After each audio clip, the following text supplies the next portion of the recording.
Hey, it's Dean from MobileSyrup, and today we're talking everything S23. I have in my hands the S23 Ultra, the S23 Plus, and the normal S23.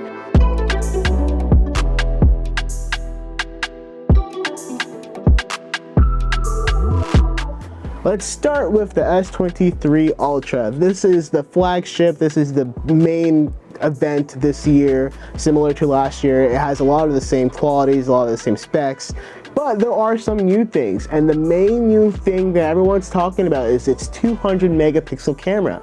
The 200 megapixel camera takes some great shots. I was playing around with it, and it is better than last year. It's not hugely noticeable. It's not something that you should run home and get an upgrade, or I guess run to the store and get an upgrade of, but it's pretty good. From what I saw, colors are more accurate, pictures are more detailed, a little sharper as well. I think it's better. I have my S22 Ultra with me as well, just to test it out to see which one is better, and I definitely was a fan of the S23 Ultra. One of the main things with this 200 megapixel camera is it has better low light performance.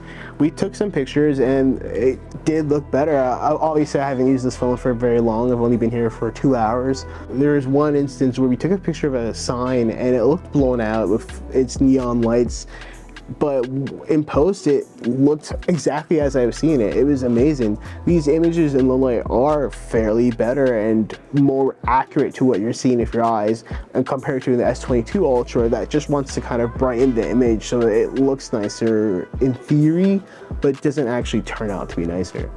Another thing with this new camera is its portrait video. It is better.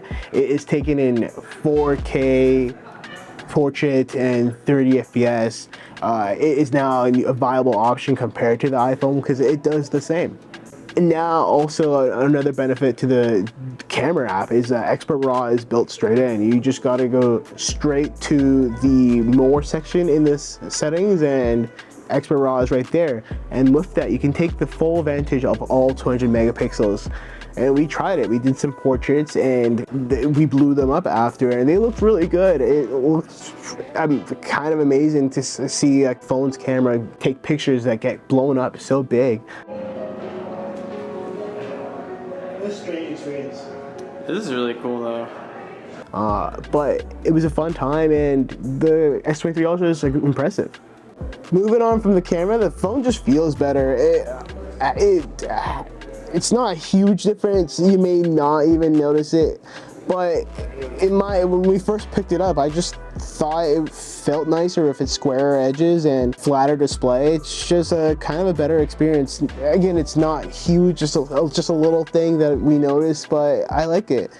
The phone now has Gorilla Glass Victus 2 on both sides, which means that it should be better if you drop it. It shouldn't shatter as easily compared to last year or any year, I guess, previously. I'm personally someone who loves use cases though, so I won't be testing that out. But check out Brad's one-day article about this phone, and I'm sure he'll drop it.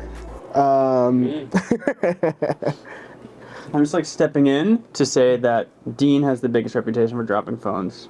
Anyways, alongside that, we have a 5,000 milliamp battery, up to 12 gigabytes of RAM, up to 1 terabyte of storage again this year, and most importantly a Snapdragon 8 Gen 2 processor.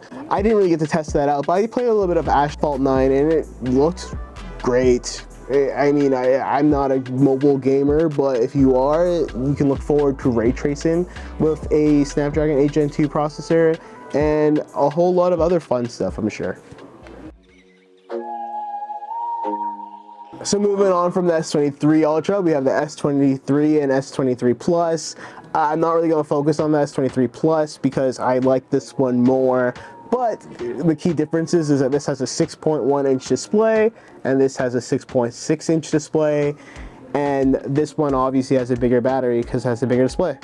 Focusing on this little guy, I'm really impressed with its selfie camera. It has a 12 megapixel selfie camera. It's the same as the one in the S23 Ultra, and the pictures are good. It might even give the Pixel a run for its money, especially considering the Pixel's main attraction is real tone, and I took some selfie images and my skin is black and the images were natural and they looked pretty solid. I liked what I saw.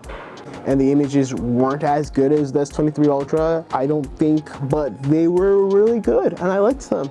The S23 might be the phone to watch this year, at least for me. I won't be reviewing it, it'll be all John, but he's gonna have a good phone on his hands very soon.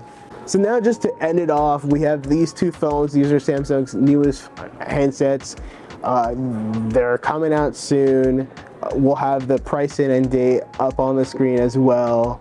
They aren't huge differences from last year, but if you're someone who is a camera fanatic, you might like what you see this time.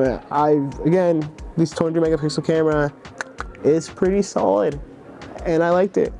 Anyways, keep following MobileSyrup for more S23 coverage. I should have my hands on the site right now, and just keep looking out for a full review in the coming days. I mean, come on, look at these selfies. They're immaculate.